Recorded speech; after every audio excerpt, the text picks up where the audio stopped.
Hello and welcome to our rebranded stock analysis education videos brought to you by Penny Stock Analysis and PennyStockAnalysis.com. Today's section is actually the bonus to our previous stock analysis video about volume, and today's lesson will be about on-balance volume. As with all of our stock analysis videos, and important to learning any new subject, is to have a good foundation. And so we start off with the basics of on-balance volume. So in essence, on-balance volume is a type of filtered volume metric. And what it does is it helps distinguish how the volume is distributed between buyers and sellers. In other words, it's a type of momentum indicator that determines if volume or stock is flowing into buyers' hands or into sellers' hands. So here are some more defined characteristics of the on-balance volume technical analysis tool. The first thing you'll notice when we get to the chart on the next slide is that there is a lack of a specific number scale. In other words, the slope and direction of the line are more important. You'll notice that unlike a relative strength index, which is always on a scale of 0 to 100, the on-balance volume chart can be from 800,000 to 10 million, or from minus 500,000 to plus 20 million. That's really not the most important aspect of the chart. The most important thing is to get the slope right. So if we move from left to right, if the line is sloping upwards, that means investors are accumulating stock. In other words, there's more buying power. And if it's moving from left to right and the line is moving downwards, that means investors are selling the stock. And so that should give you a pretty good idea, moving on to the next slide, of what that actually looks like and how it translates into price. Moving on to our chart.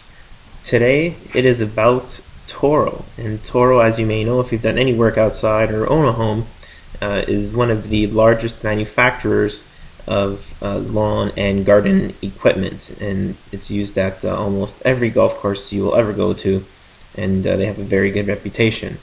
So I guess it's no surprise that on this chart we can see that the price goes from 48 to 66. But besides that, there are some things that you should be aware of but are not important.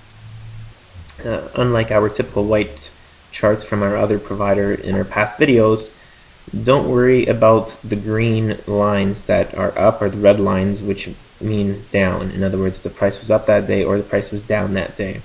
Same goes for the volume chart underneath it. You'll notice that on the up days the bars are green, on down days the volume is highlighted in red. That's not the most important thing to realize on this chart. So moving on, we are going to talk about on-balance volume, OBV, and that is the very bottom chart, which is gray with the blue line. And the other thing I want to alert you of is the yellow line that kind of splits the chart in half. And this is very important because there are a couple of trends that I would like to point out. Moving from left to right on the price chart on the top, you'll notice that there is a dotted orange line. And you'll notice that the price in those 4 months actually goes downwards from about, let's say, 56 to around $50. However, upon further analysis, if we look down at the on-balance volume chart, we'll see that in the exact same period, the slope from left to right is actually moving upwards. There's actually an accumulation of the stock. And that's a very good sign, especially when the stock price is moving down, because it means that investors are accumulating the stock, meaning it has been perhaps undervalued or it is a good position in time to purchase the stock. So on the left of the yellow line you see price declining but on-balance volume increasing. That's an excellent sign. And then you'll notice that to the right of the yellow line the price absolutely takes off from about 50 bucks all the way up to 66 for a pretty healthy 25% or so gain. And the other thing that corresponds with that rise is, guess what? on-balance volume chart, to the right of the yellow line, we see that on-balance volume continues its upward streak. So it's very important to find these trends and try and identify the mood and sentiment of investors, if they think it's a good time to buy, if they're gaining positions, and so forth. And so we can clearly see here that in Toro, moving forward, the price went down, but on-balance volume went up, which means there's accumulation of stock, and basically that continued upwards throughout the entire year until this present point, where it's sitting at a very healthy $66. And now we move on to our tried and tested favorite, the Ford Motor Company, which we have used in 2 of our previous stock analysis video. And the reason I've chosen this is because, one, it is a little more complicated, and it also highlights a couple of more trends that can usefully be identified using the on-balance volume chart. So you'll notice on this particular chart there are 2 yellow lines, and what I want you to concentrate on is the space between the 2 yellow lines. You will notice on the price chart that the price of Ford goes from around $11 and $12 all the way up to $18. Correspondingly, if you go to the bottom, you'll see the on-balance volume chart, and you'll see a corresponding rise in the volume. In other words, buyers were more feverish in their purchase of the stock than sellers, and hence, as more people buy, there's more demand and the price goes up. It's almost like economics 101. The next thing I want you to concentrate on is that there is a downward slope in the price that takes place to the right of the yellow line in the big circle. And what I also want you to look at is that the on-balance volume also sees a corresponding decline.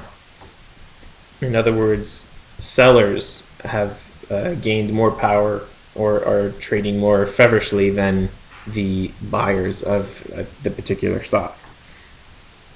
So in essence, what happens is, as the sellers gain more power, the price goes down. As the buyers gain more power, the price goes up. So in other words, as the slope moves upwards, as it does between the 2 yellow lines, it's usually corresponding to a rise in price. As the on-balance volume goes down, or slopes downward from left to right, then that means it usually corresponds with a decrease in price, which we can clearly see and is highlighted in the dotted circles around the price chart on the top and the on-balance volume chart on the bottom. So you're asking yourself, why is the volume chart in the center highlighted? And here's the reason why. These are 3 trends that all work and coincide with each other. As the price of Ford in the top in that circle moves downwards and then flattens out and moves sideways, there is, if we look at the volume bars, an increase in volume in that same time. In other words, there's resistance. And at the same time, and by the same token, looking at the on-balance volume charts, we notice that there is a plateau and rising effect in the on-balance volume. So in other words, buyers at this point are willing to accumulate the stock. They are willing to buy the stock with more intensity than sellers. And hence, that's why we see some more topping and upward pressure and a price moving up for Ford Motor Company.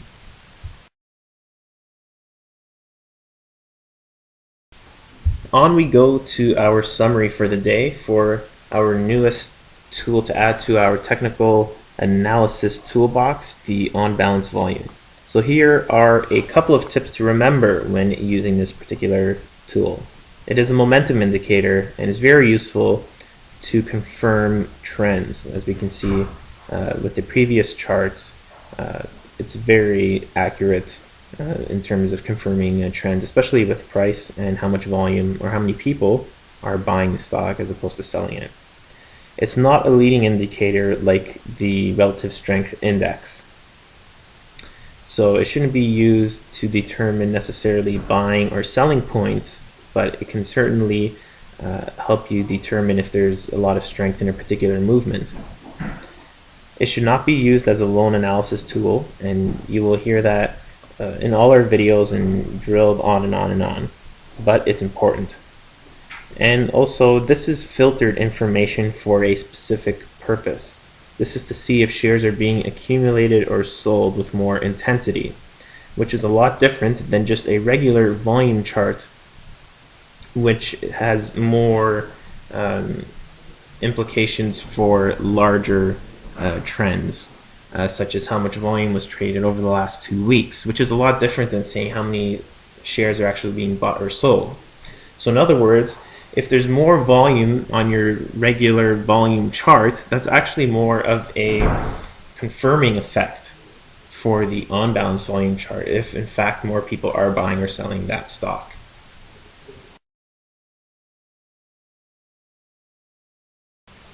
And with that, we are about to conclude our learning video about on-balance volume. It has been longer than usual and probably more technical in nature, and maybe a little more difficult to understand than our previous videos, but it's necessary to become a good investor. You need to have good tools. And with that, we'd like to say thank you for joining us. We hope this will lead to better returns on your investments, and goodbye from Penny Stock Analysis and PennyStockAnalysis.com.